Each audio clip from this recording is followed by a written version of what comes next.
Kali ini kita akan bikin satu tips dan trik tentang data visualisasi. Misalnya, saya mau bikin KPI card di sini. Jadi saya akan pergi ke formula bar, harus di formula bar, gunakan tanda sampai dengan, dan kita ambil angka di sini. Oke, dapat 900.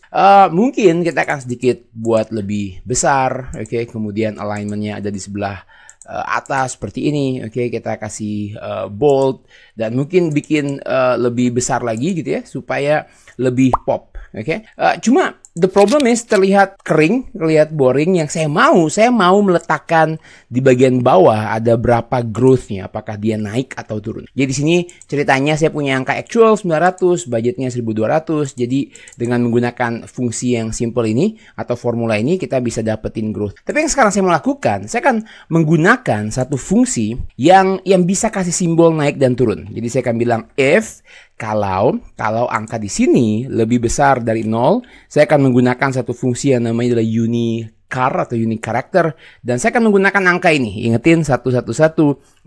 Oke, ini akan membuat angka panah ke atas.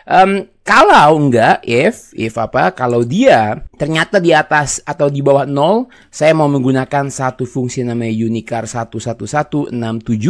Ini adalah panah ke bawah, dan sisanya kalau dia 0, kita bikin blank aja. Oke, begitu saya enter, dia akan menghasilkan panah bawah. Oke, dan bahkan kita bisa melakukan kayak misalnya saya akan bilang dalam tanda petik versus budget. Oke, kemudian tanda petik, dan saya akan menggabungkan dengan tanda ini, kemudian saya akan gabungkan lagi dengan angka persen ini. Tapi hati-hati kalau ini saya enter, angkanya akan menjadi 0, bukan persen lagi. Jadi kita harus bungkus dengan fungsi text yang bilang, oke, kamu ambil B3, tapi format dia sebagai 0%. Oke, jadi sekarang dia akan menghasilkan versus budget minus 25%. Oke.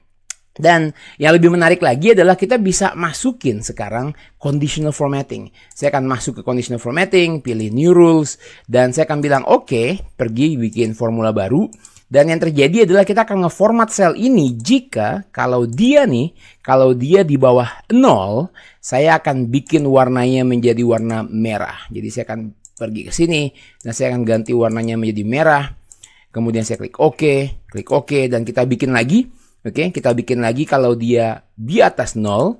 Jadi kita akan ulang, bikin formula lagi. Kalau angka di sini di atas atau sama dengan 0, saya mau kasih warna yang hijau.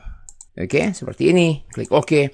Jadi kalau sekarang saya 1400, enter, dan dia akan berubah menjadi hijau.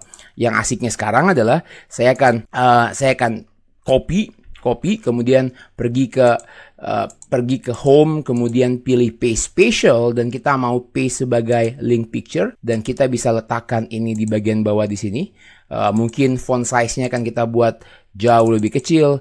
Oke, kemudian kita buat dia menjadi rata tengah, dan sekarang ini akan dinamis. Jadi kalau saya ganti menjadi 1000, enter, dan dia akan berubah. Kita ganti menjadi 500, dia akan berubah. 1500, dia akan berubah dengan otomatis. Cobain.